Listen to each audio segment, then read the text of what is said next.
Olá pessoal, meu nome é Ivone, para aqueles que eu ainda não conheço.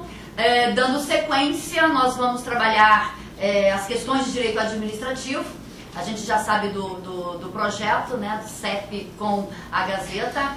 Nós estamos iniciando hoje esse projeto que a gente dará uma sequência nas próximas semanas. Então vamos trabalhar juntos aí o direito administrativo e as questões todas as trabalhadas por mim e também pelos demais professores do CESP, algumas com as devidas adaptações, para a gente poder direcionar o máximo possível para o concurso do TRT Espírito Santo, a grande expectativa para esse ano aqui no nosso estado, e possivelmente a banca examinadora será o CESP. E por isso já estamos direcionando os nossos estudos nesse sentido, ok? Vocês têm aí o fascículo, né, que adquiriram junto com o jornal A Gazeta, e nós vamos trabalhar então as questões de direito administrativo, as últimas do fascículo. Julgue o item subsequente relativo à responsabilidade da administração pública. Segundo o entendimento do STF, a responsabilidade civil das pessoas jurídicas de direito privado prestadoras de serviço público é objetiva, tanto em relação aos usuários quanto aos não usuários de um serviço público. Bom, essa proposição foi dada como certa e efetivamente ela está certa, mas é importante que a gente tenha o conhecimento da evolução histórica jurisprudencial relativamente a isso. Até bem pouco tempo, o Supremo Tribunal Federal ele tinha um entendimento diferente do atual no que toca a esse tema, né? A gente sabe que responsabilidade civil do Estado, nós temos uma regra genérica que está no artigo 37, parágrafo 6º da Constituição Federal. Temos uma regra genérica que, ao lê-la, a gente chega a uma conclusão rápida de que a responsabilidade civil do Estado, ela é uma responsabilidade objetiva. Essa é a regra traçada na nossa Constituição Federal. Ou seja, a administração pública, ela vai responder pelos atos praticados por seus agentes nessa qualidade, quando eles causarem algum dano a terceiros. Não é isso? E essa responsabilidade da administração pública, ela independe de o agente público ter agido com culpa ou dolo. Daí, então, a responsabilidade, ela ser objetiva. Esse é o traço genérico do tema na Constituição Federal. Mas a doutrina, a jurisprudência, ela acabou fazendo algumas interpretações extensivas ao longo do tempo em relação a esse tema. Então, no que toca aos concessionários, aos permissionários de serviço público, que são as pessoas jurídicas de direito privado, prestadoras de serviços públicos, criou-se inicialmente pelo STF o entendimento de que, em se tratando de usuário do serviço público, a responsabilidade civil ela seria objetiva. Em se tratando de dano causado a não usuário de serviço público, seria subjetiva. Isso foi inicialmente a construção jurisprudencial. Mas desde 2009, o Supremo Tribunal Federal ele mudou o curso da história e passou a ter um novo entendimento no que toca a esse tema. De forma que, em se tratando de pessoa jurídica de direito privado, prestadora de serviço público, não interessa se o dano por ela causado foi a usuário de serviço público ou se foi a não usuário de serviço público. Em ambos os casos, a responsabilidade será objetiva. Então, se temos, por exemplo, um transporte coletivo, né, um ônibus, e há uma pessoa dentro do ônibus, ou seja, um usuário, né, do serviço público, e tem algum dano causado, por exemplo, pelo motorista, né, freio rápido, a pessoa caiu, né, se machucou, como usuário, o Estado responderá pelo dano causado. a esse usuário. Mas poderia ser também um transeunte, um ciclista, né, e que não estivesse usando o serviço e esse ônibus o atropelasse, por exemplo. Sofreu um dano e não estava na condição de usuário do serviço público de qualquer sorte. O Estado, né, a pessoa jurídica de direito privado responderia objetivamente pelos danos causados. Então, o questionamento aqui foi em relação ao entendimento do STF, e é óbvio que o que o CESP pretendeu aqui foi verificar se o candidato estava antenado nas alterações jurisprudenciais havidas quase que sempre, né, colegas? Às vezes nós temos um posicionamento do STJ, do STF num determinado momento e logo na sequência aparece uma nova construção. O CESP, ele tem essa condução na formatação de suas questões e o mais importante, quando a gente seleciona questões anteriores do CESP, para a gente poder treinar para um determinado exame, para um determinado certame, é a gente verificar esse tipo de situação. Tomar muito cuidado com questões muito velhas, muito cuidado. É determinante que se o concurso vai ser em 2013, que a gente procure trabalhar com as questões 2012, 2013, para não correr o risco de pegar, né, algum entendimento ultrapassado da Suprema Corte ou do STJ, ou até mesmo alguma coisa que tenha sido alterada na doutrina pátria. Né? Porque a doutrina ela também varia. Num determinado momento podemos ter um posicionamento majoritário da doutrina e num determinado momento mais adiante, aquele posicionamento que era majoritário ele pode passar a ser minoritário. O CESP ele está o tempo inteiro antenado nisso. E vocês podem verificar nas questões que a banca examinadora ela procura esses conhecimentos periféricos. Estão entendendo? A gente vai conseguir em outras questões aqui também visualizar essa necessidade que temos como concurseiros para poder acertar as questões da banca examinadora. Bom, então ficou essa questão 25, o gabarito certo. Tranquilo? Vamos para a próxima, questão 26. A respeito da administração pública, julgue o item seguinte. Entidades paraestatais são pessoas jurídicas privadas que colaboram com o Estado no desempenho de atividades não lucrativas, mas não integram a estrutura da administração pública.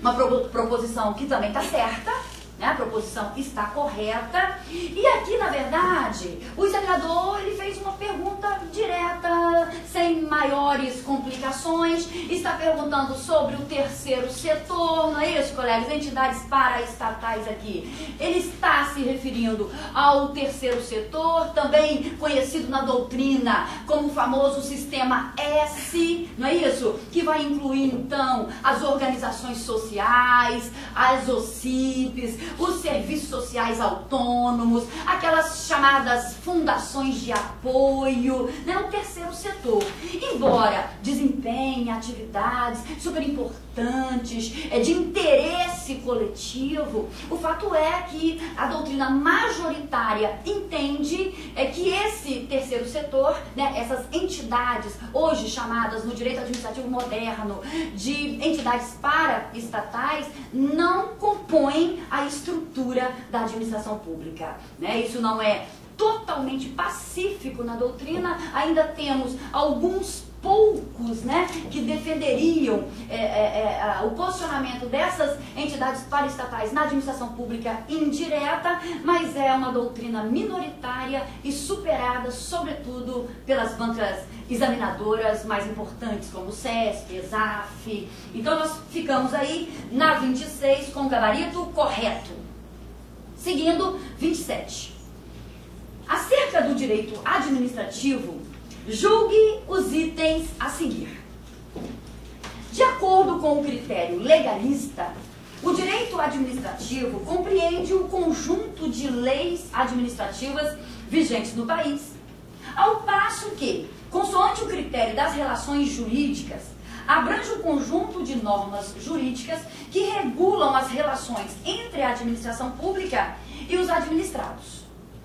Essa última definição Ou seja, colegas, essa última aí, ao passo que, consoante o critério das relações jurídicas, abrange o conjunto de normas jurídicas que regulam as relações entre a administração pública e os administrados, esta última definição é criticada por boa parte dos doutrinadores, que, embora não a considerem errada, julgam-na insuficiente para especificar esse ramo do direito, ou seja, o direito administrativo, visto que esse tipo de relação entre a administração pública e particulares também se faz presente em outros ramos. Na verdade, um comando enorme apenas para o CESP ele verificar se o candidato possui conhecimentos doutrinários. Esse tipo de questão aqui é marca registrada do CESP. Marca registrada. Ou seja, pega um assunto inexpressivo, realmente esse assunto aqui é inexpressivo, é o conceito de direito administrativo, e ele simplesmente coloca em dúvida uma situação que ele quer saber se o candidato tem um profundo conhecimento. Que para você falar que essa segunda conceituação dada aqui recebe crítica da doutrina, você tem que ter lido doutrinas de direito administrativo. É ou não é verdade? Ele só quer saber se você leu. E na verdade está correta a proposição, porque essa parte que ele está questionando sobre ela, que é o critério das relações jurídicas, abrange o conjunto de normas jurídicas que regulam as relações entre a administração pública e os administrados, realmente é uma conceituação para o direito administrativo incompleta. Ela não está errada, mas ela está incompleta porque essa mesma conceituação, por exemplo, pode ser dada para o direito tributário, para o direito administrativo, para o direito financeiro, indistintamente. Indistintamente. Então a doutrina critica esse conceito que alguns adotam, alguns administrativistas, não por estar errado, mas por ele estar completo e ele não dizer exatamente o que o direito administrativo faz. Quer dizer, é uma questão fácil, né? Uma questão não muito científica, vamos assim dizer, mas que o CESP ele costuma sempre perguntar, só para colocar em dúvida o nosso conhecimento doutrinário. Lembrando, colegas, que o direito administrativo brasileiro, ele não é codificado. Como ele não é codificado, a gente sobrevive muitíssimo de posições doutrinárias. Evidentemente que nós temos a jurisprudência, que é fortíssima no que toca ao direito administrativo, muitas posições do STF, muitas posições da Suprema Corte, né, e também do STJ, que são importantíssimas para as provas, mas os posicionamentos doutrinários para o direito administrativo, sobretudo, são importantíssimos, né, pelo fato de não termos um código de direito administrativo. Daí, então, sempre a presença desse tipo de questão envolvendo, né, perguntas sobre conhecimento doutrinário nas provas do CESP. Ok? Vamos para a seguinte proposição, ainda na 27. Segundo a jurisprudência do STJ, no direito brasileiro, admite-se o regulamento autônomo, de modo que podem os chefes do Poder Executivo expedir decretos autônomos sobre matérias de sua competência, ainda não disciplinadas por lei. Bom, o gabarito está errado. O gabarito está errado. E vamos tentar entender um pouco o porquê que esse gabarito está errado. Porque, à primeira vista, para quem está atualizado, poderia até pensar em responder que estava correto à primeira vista, mas é exatamente a pegadinha aí da banca examinadora. Bom, o que acontece? Até a emenda 32, sem dúvida alguma, o direito brasileiro, ele ia no sentido de que não é possível o chamado decreto autônomo.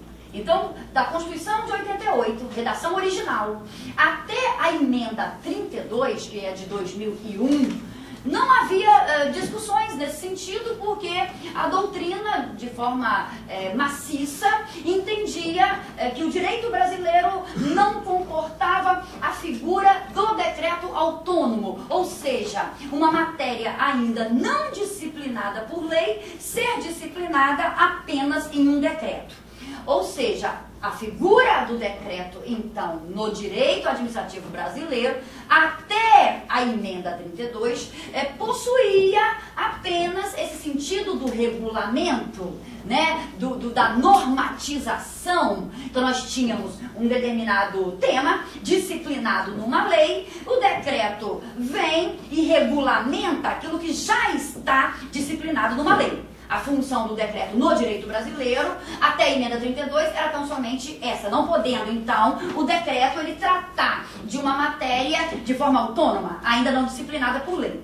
A emenda 32 alterou o artigo 84 da Constituição Federal, de forma que passou a prever que o presidente da República, por meio de ato seu, ou seja, por meio de decreto, poderia fazer algumas coisas. Por exemplo, disciplinar a estruturação e o funcionamento da administração pública e também extinguir um cargo público que estivesse vago. Até a emenda 32, para extinguir um cargo público, ainda que vago, somente poderia ser por lei. A partir da emenda 32, a Constituição Federal, então, previu a possibilidade, né, de o presidente da República extinguir, por decreto, um cargo público, desde que ele esteja vago. Se tiver preenchido, necessariamente deverá ser por lei. Bom, tendo em vista essa alteração trazida pela emenda 32 ao artigo 84 da Constituição Federal, passou a existir uma discussão doutrinária. E então, a partir de agora, é admitido no direito administrativo brasileiro a figura do decreto autônomo, e a maioria dos administrativistas constitucionalistas acabaram indo neste sentido.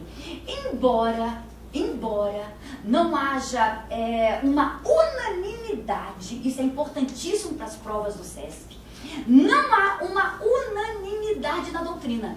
Nós vamos encontrar um ou dois respeitáveis administrativistas que continuam entendendo que não tem problema, ainda que a emenda 32 tenha previsto isso no artigo 84, que não seria possível a figura do decreto autônomo, estão entendendo? Mas a grande maioria, como, por exemplo, a Maria Silvia Zanella de Pietro e alguns de seus seguidores, no sentido de que agora, tendo em vista esse artigo 84, com a redação dada pela emenda constitucional 32, é possível o decreto autônomo no nosso direito brasileiro, ok? Inclusive, colegas, nós tivemos há pouco tempo uma situação numa prova da ESAF, em que a ESAF, ela acabou dando o gabarito oficial pela corrente minoritária, ou seja, entendendo pelo não cabimento do decreto autônomo no Brasil, mesmo após a emenda 32. A ESAF foi levada a anular a questão, tá certo? A questão foi anulada e o posicionamento foi no sentido de que hoje é possível o decreto autônomo, tendo em vista essa previsão do 84. Mas, Ivone, então o que está errado aqui? Né? O que está errado aqui? Segundo a jurisprudência do STJ, no direito brasileiro, admite-se o regulamento autônomo, de modo que podem os chefes do Poder Executivo, né? A Constituição Federal falando do presidente da República, ok, gente? Artigo 84 fala em presidente da República e não nos chefes do Poder Executivo, já passa a ter aí um probleminha essa questão.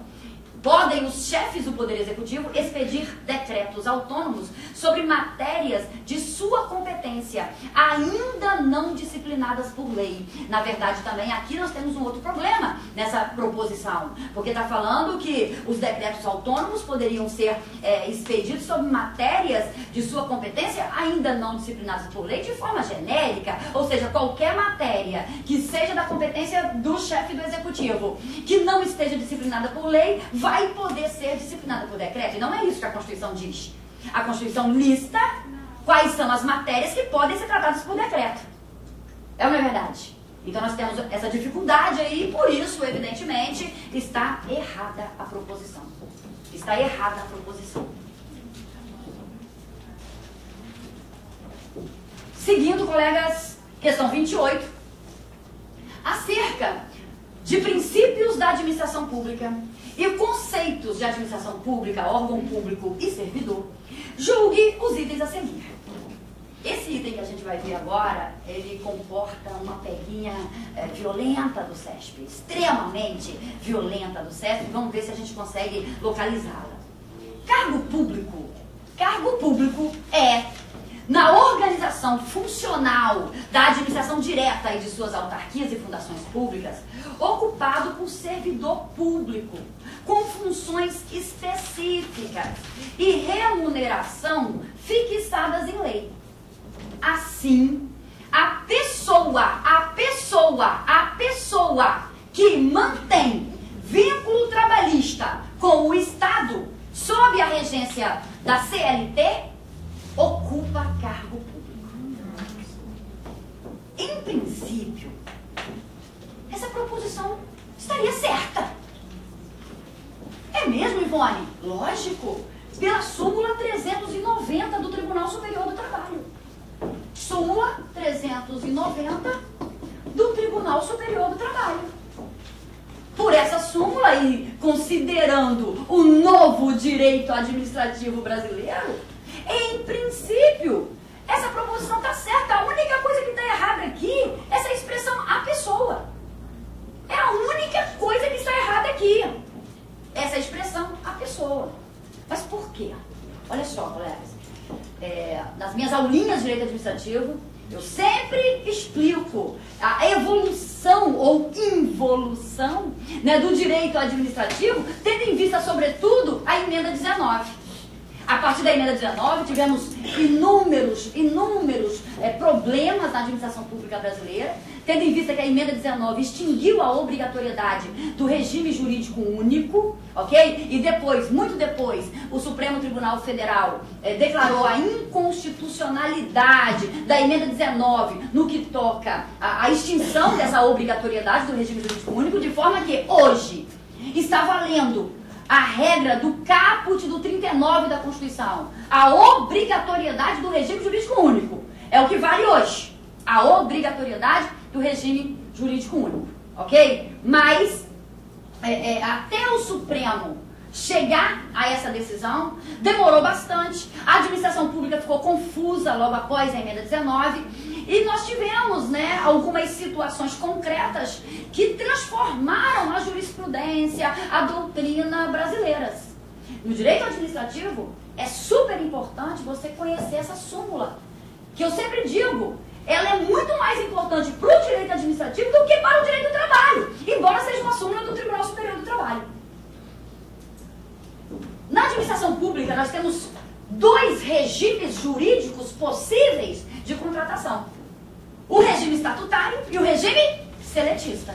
A administração pública, ela pode contratar ou pelo regime estatutário, no caso do âmbito da União, seria o regime da Lei 8.112, ou então o regime seletista. Então, cada estrutura da administração, União, Estados, Distrito Federal, municípios, tiveram que escolher um regime jurídico único. Tranquilo? Beleza. Aqui no Espírito Santo, por exemplo, o município de Colatina escolheu o regime seletista, né? Enquanto a União escolheu o regime estatutário, o Estado do Espírito Santo, é a Lei 46/94, o regime também de contratação do seu pessoal é o regime estatutário. O município de Colatina escolheu o seletista, porque a Constituição Federal exigiu que o regime jurídico seja único, mas não exigiu qual, se é o estatutário ou se é o seletista. Então, alguns acabaram escolhendo o seletista. Alguns poucos municípios, alguns poucos estados acabaram escolhendo o regime seletista. Pois bem, sempre houve uma verdade no direito administrativo brasileiro.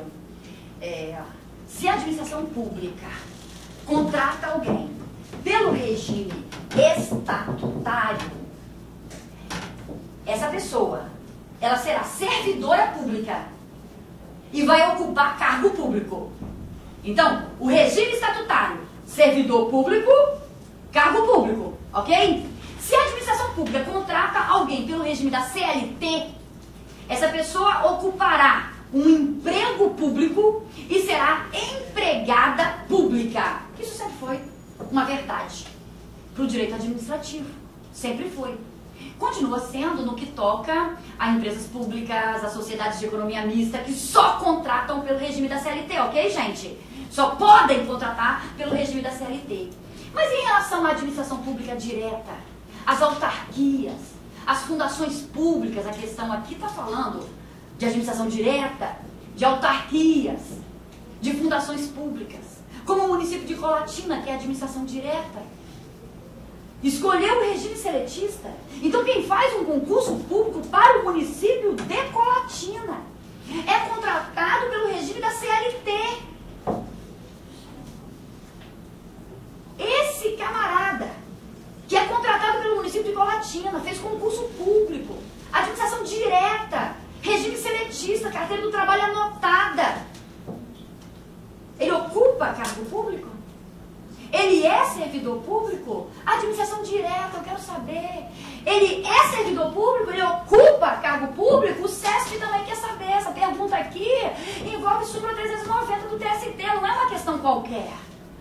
Isso aqui não é uma questãozinha que você responde com esses conhecimentos que tínhamos outrora, que eram suficientes para responder uma questão. Essa questão é uma questão difícil. Ela envolve uma série de conhecimentos, uma historinha longuíssima que eu conto na minha aula de Direito Administrativo, que eu aviso aos meus alunos, que é uma história super comprida, e se a pessoa não conhecer toda a história, vai ter muita dificuldade de responder essas novas questões que vêm com o SESP, sobretudo com o SESP. E aqui foi o seguinte: tendo em vista a emenda 19, né, que extinguiu a obrigatoriedade do regime jurídico único e estruturas da administração pública que haviam inicialmente escolhido como regime jurídico único o regime estatutário, começaram a contratar pelo regime da CLT, administração direta, autarquias, fundações públicas, após a emenda 19, ainda que o regime escolhido, né, em 88, 90, 92, ou seja, após 88, tenha sido um regime estatutário, começaram a contratar pela CLT. E daí, então, começou o questionamento. Calma aí, ó. Se o Estado de São Paulo, a administração direta, se ele tinha escolhido inicialmente o regime estatutário, e depois da emenda 19 contratou, né, para o Estado, a administração direta, pelo regime da CLT, esse camarada que entrou lá pela CLT, primeira coisa, goza da estabilidade do artigo 41? Primeira pergunta que se fez.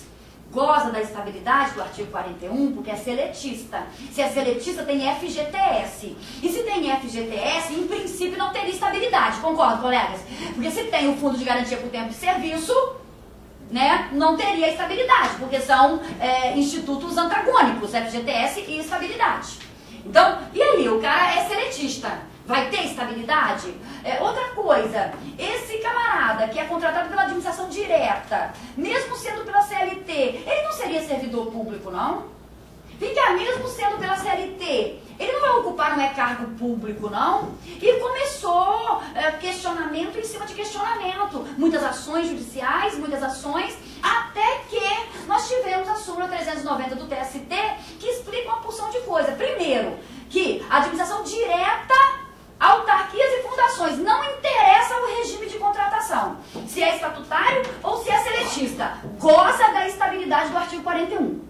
Essa súmula diz isso com todas as letras. Não interessa o regime de contratação, goza da estabilidade.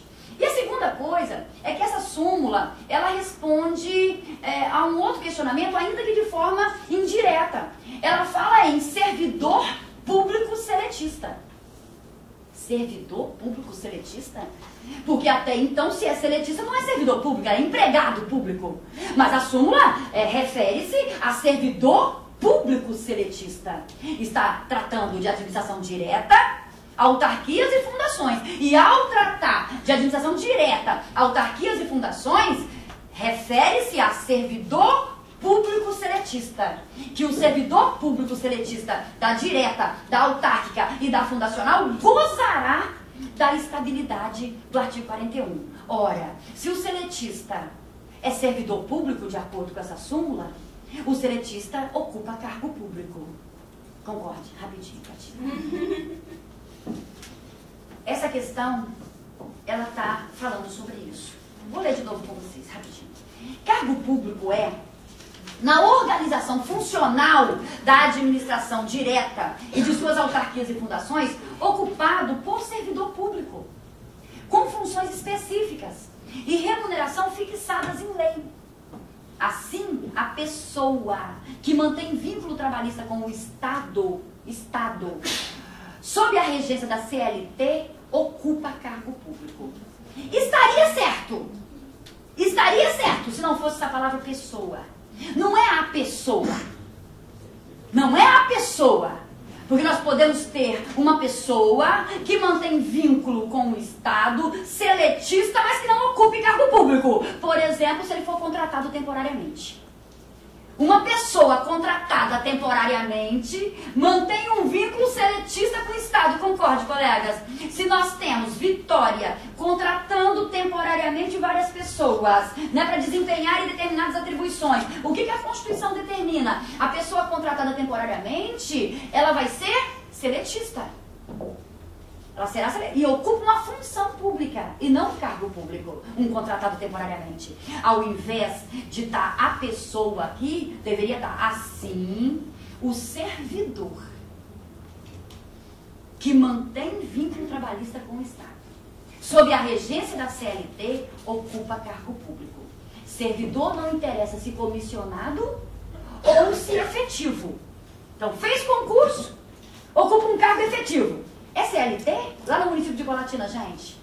Fez concurso para o município de Colatina. É servidor efetivo. Mas qual é o regime? CLT. Goza da estabilidade do artigo 41. É servidor público seletista. Logo ocupa cargo público no município de Colatina. Ok? Um que seja nomeado para exercer um cargo em comissão no município de Colatina. Cargo em comissão?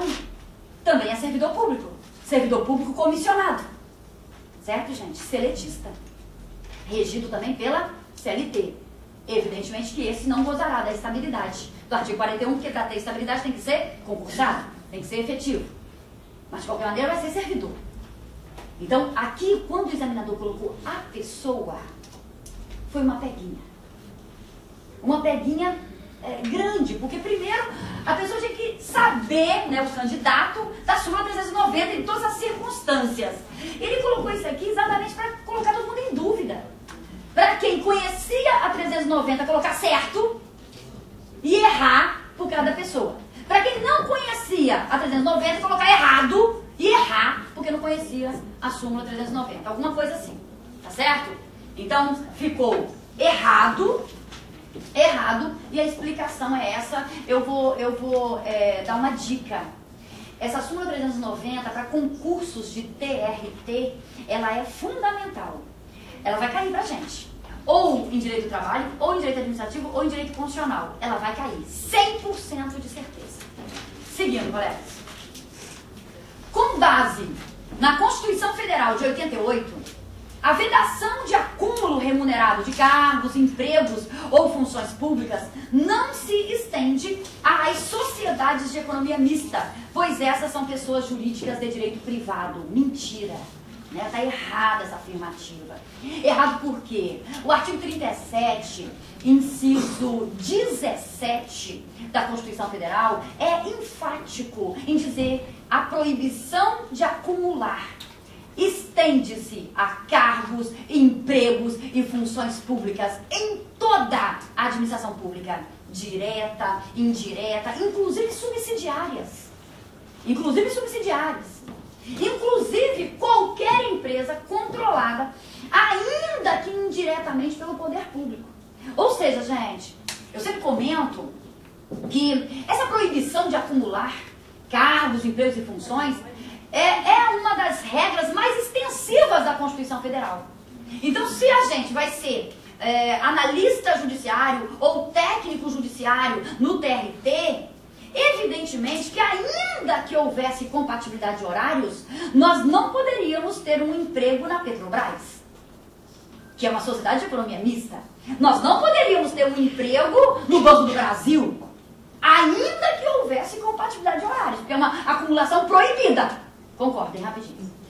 É uma proibição extensiva a empresas públicas, a sociedades de economia mista, tudo bem, gente? Então vocês deverão, nessa questão, combinar os incisos 16 e 17 do artigo 37 da Constituição Federal. A proibição de acumular cargos públicos estende-se a empregos e funções públicas em toda a administração pública, direta, indireta, subsidiárias das entidades da indireta, qualquer empresa controlada, ainda que indiretamente pelo poder público. Ou seja, coleguinhas, onde houver dinheiro público, incide a proibição de acumular cargos, empregos e funções. Ok? Questão 29. Com base na Lei de Licitações, Lei 8666/93, julgue o próximo item. Uma entidade controlada indiretamente por município da federação que pretenda alugar um imóvel para nele funcionar, estará dispensada das normas gerais sobre licitações e contratos administrativos impostas pela lei em questão, devido ao fato de esta lei ser um diploma federal, não alcançando, portanto, a esfera da municipalidade. Essa tá fácil, né? Está fácil. Tá errado o gabarito oficial, porque tá errado mesmo. A Lei 8666, ela é conhecida como uma lei muito mais do que federal, né? Uma lei nacional. Por quê? Porque a Constituição Federal, no que toca aquela verticalização de competência, lá no artigo 22, está dizendo que compete à União traçar normas gerais no que respeita a licitações e contratos administrativos. Então, a União, ela foi lá e editou, em 1993, a Lei 8666, que trata de licitações e contratos, atendendo a uma determinação do artigo 22 da Constituição Federal.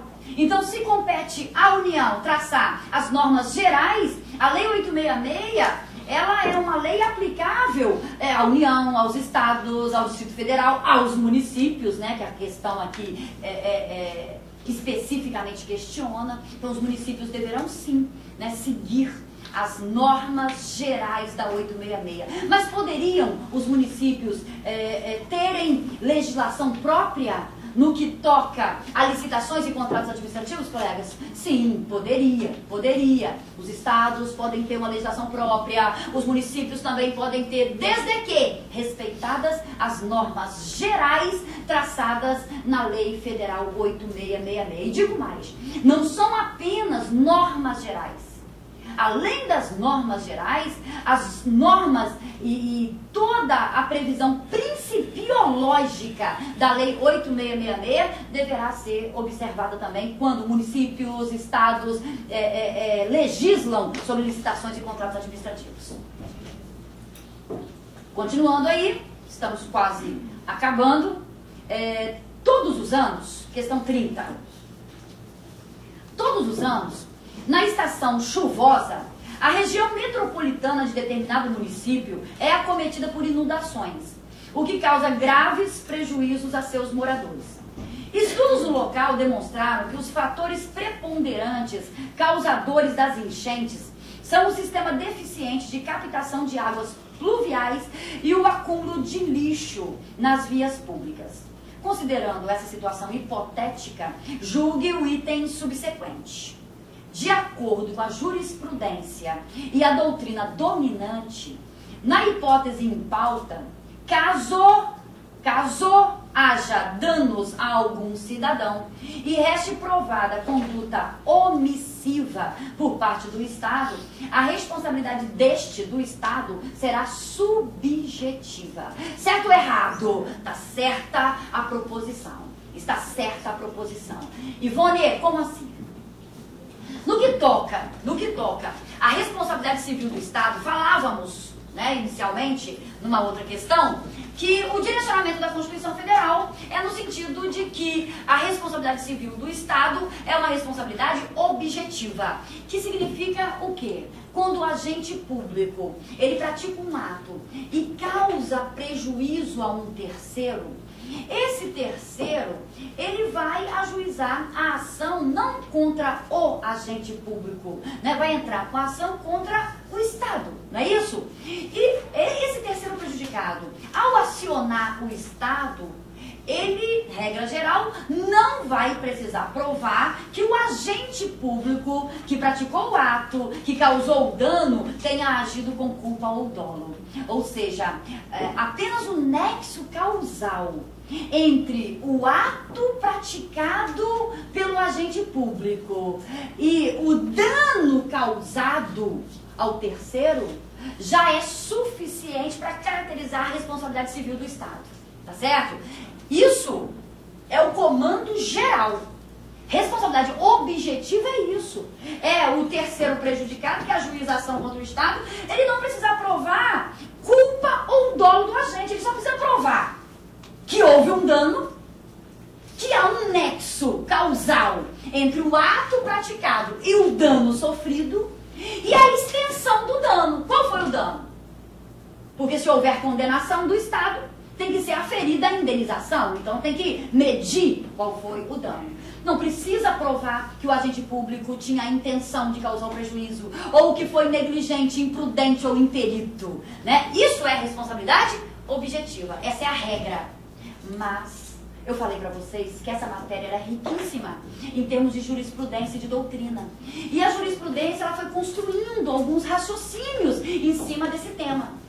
E o Supremo Tribunal Federal, ele tem o posicionamento de que quando a responsabilidade civil do Estado ela for por omissão do Estado, essa responsabilidade civil deixa de ser objetiva, colegas, e passa a ser subjetiva.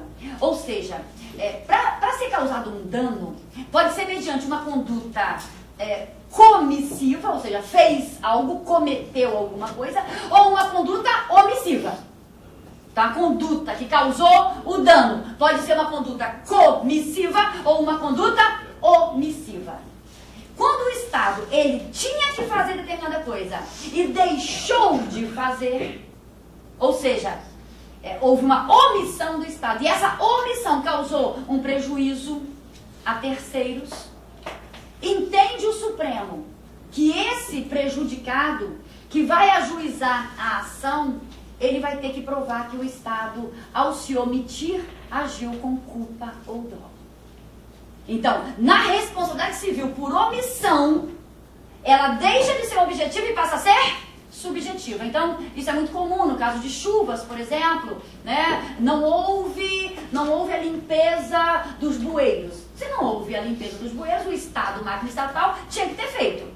Não fez. Choveu muito, inundou tudo, perdemos casa, perdemos móveis, perdemos automóveis, perdemos tudo. E aí, quem paga o prejuízo?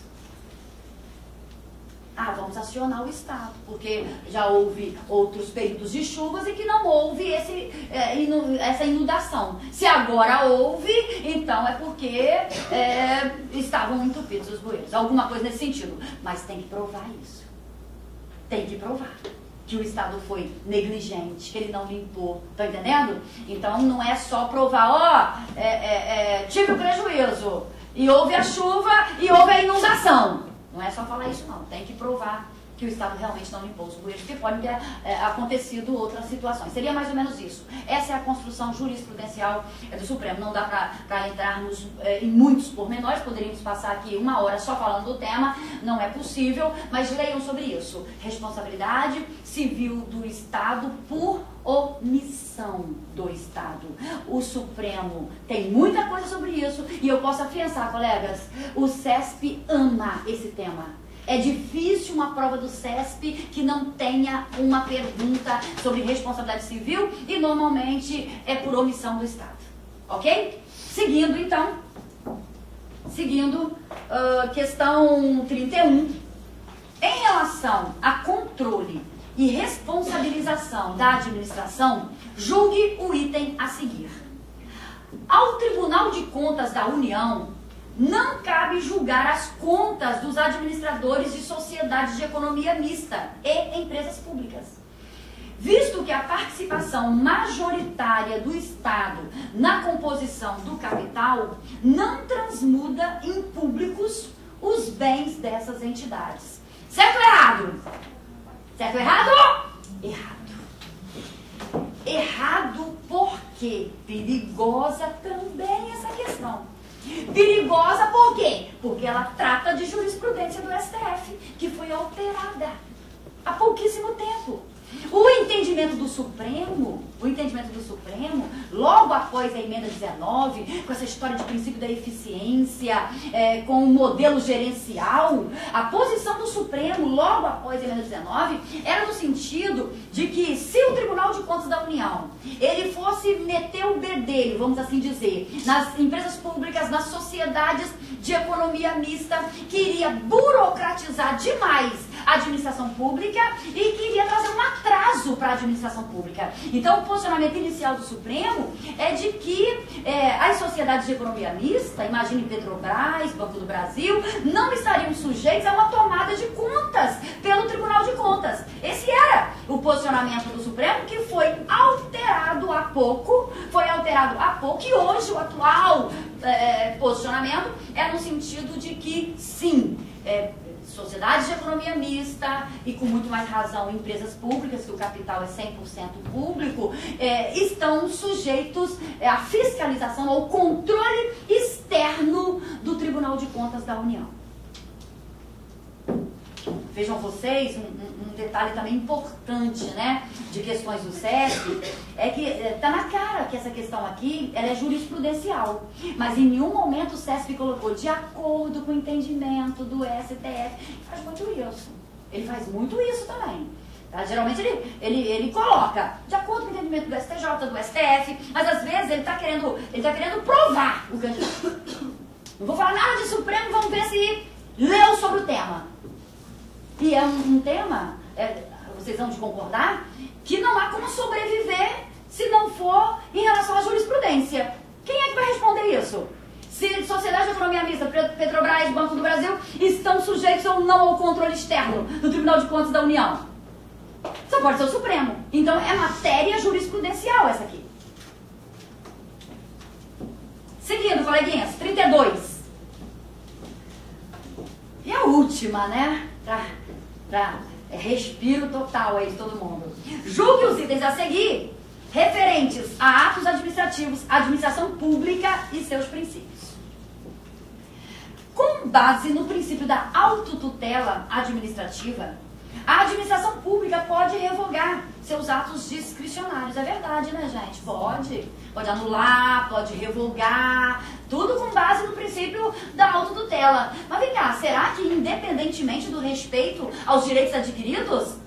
Não. A administração ela pode revogar um ato discricionário dela por motivos de conveniência, por motivos de oportunidade. Na verdade, praticou o ato discricionário que possui esse conteúdo meritório enorme de conveniência e oportunidade, mas se deixou de ser conveniente, se deixou de ser oportuna a prática daquele ato, nada obsta que ele saia do mundo jurídico, né? Que a administração pública o revogue.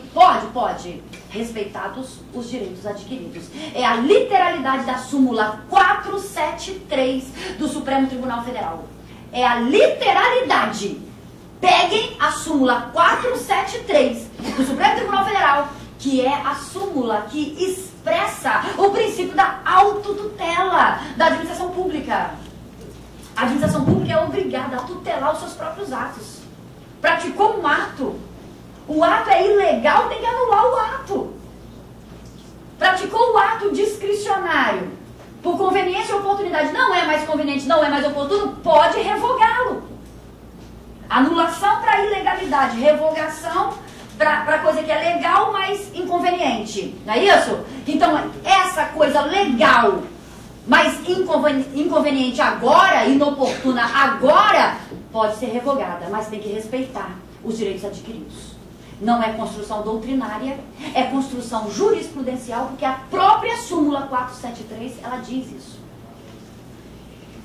Então ficou errada essa primeira da 32. A segunda. Determinado prefeito que é filho do deputado federal em exercício, José Faber, instituiu ação político-administrativa municipal que nomeou da seguinte forma: Programa de Alimentação Escolar José Faber. Nessa situação hipotética, embora o prefeito tenha associado o nome do próprio pai ao referido programa, não houve violação ao princípio da impessoalidade, pois não ocorreu promoção pessoal do filho, né? Que é o prefeito, o chefe do Poder Executivo Municipal. Certo ou errado? Erradíssimo, né, colegas? Feriu e feriu muito o princípio da impessoalidade. Mas olha só, parece assim, uma questão para certo e errado muito fácil. Para certo e errado muito fácil. Eu diria que essa aqui é aquela questão que tem que ficar na classificação das facílimas do CESP. Mas para uma prova discursiva não seria tão fácil. Porque na discursiva, além de você ter essa concepção normal, esperada e previsível que você teve, né, lógico, se o prefeito coloca o nome do programa, o nome do pai dele, que tem o mesmo sobrenome dele, isso representa uma promoção pessoal, né, evidente que vai ferir o princípio da impessoalidade. Mas numa discursiva, para escrever 30 linhas, colegas, a gente teria que ter muito mais do que esse senso comum, né, esperado e previsível. A gente teria que ter também um fundamento. Qual é o fundamento? Nós temos isso de forma expressa na Constituição Federal. Artigo 37, parágrafo 1º da Constituição Federal, que expressa o princípio da impessoalidade.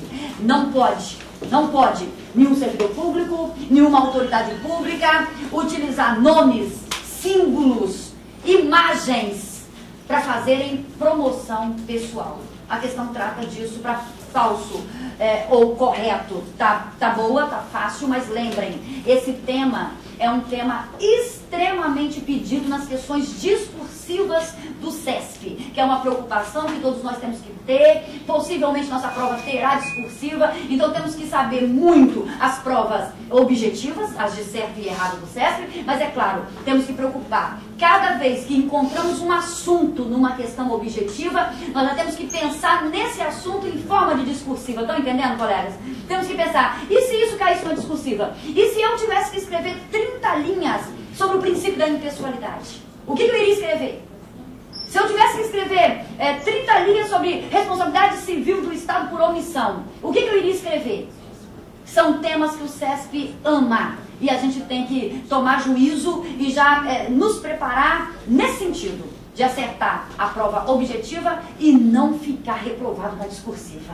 Foi um prazer enorme estar com vocês, brincar com vocês. Muito obrigada.